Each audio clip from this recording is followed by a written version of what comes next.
Hey everyone, it's Tracy, and wanted to talk about Circle and its role in cross-border transactions because it's unique among its peers because USDC, its native stable currency, is really antecedent to some degree to the actual ecosystem itself.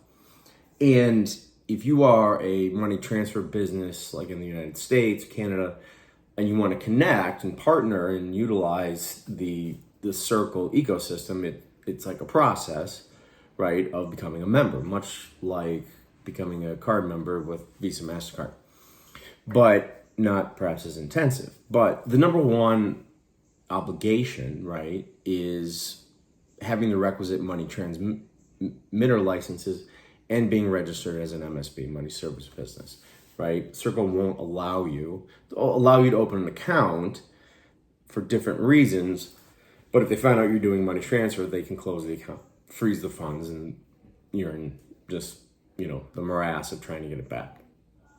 So if you're really trying to build this cross-border payment transaction and trying to determine what the benefits are, it's this. So on the front end, in let's say the United States, you have like a fiat on-ramp, and then you have like a crypto on-ramp, right, for USDC. And that goes through your portal. You're required to be licensed to operate that portal. And as a partner with Circle, the fiat goes into like an omnibus account controlled by, like an FBO account controlled by Circle. And then the wallet are individual in the name of the money transfer business in the US. And what's nice about it, and where the advantage really is cost and also the need for a contemporaneous or comparative license in the location or destination of the remittance, right? Because what you have is you have a series of money transfer businesses holding fiat, and then you have the same holding USDC.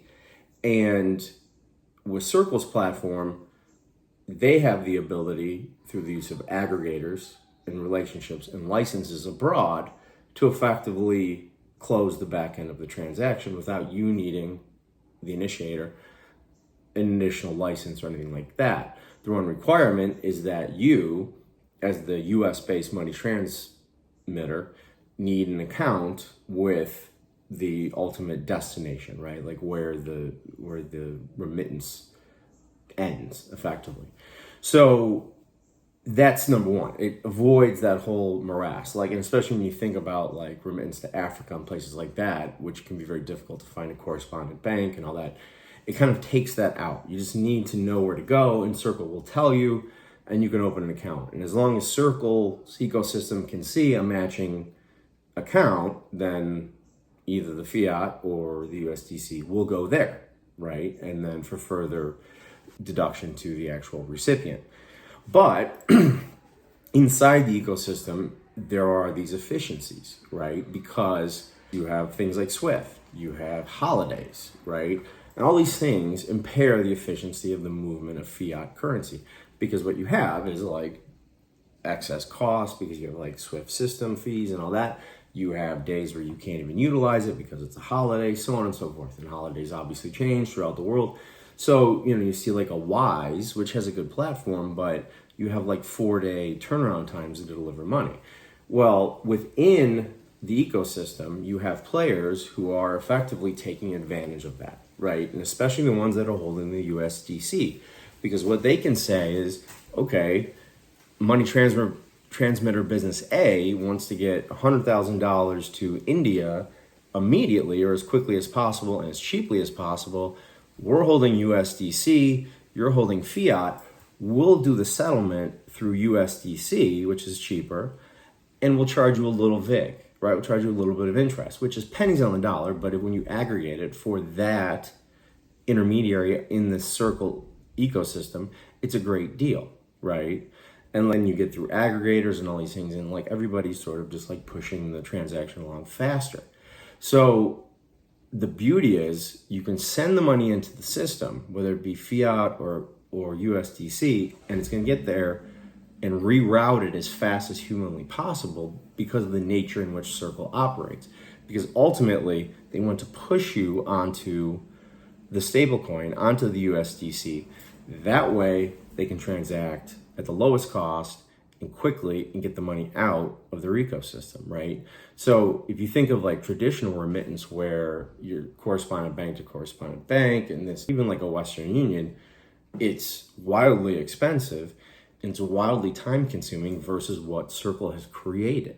So for, anybody seeking to develop a cross-border money remittance platform, the ideal solution isn't to try to find counterparties. It isn't trying to open up accounts at every single correspondent bank in the rest of the world.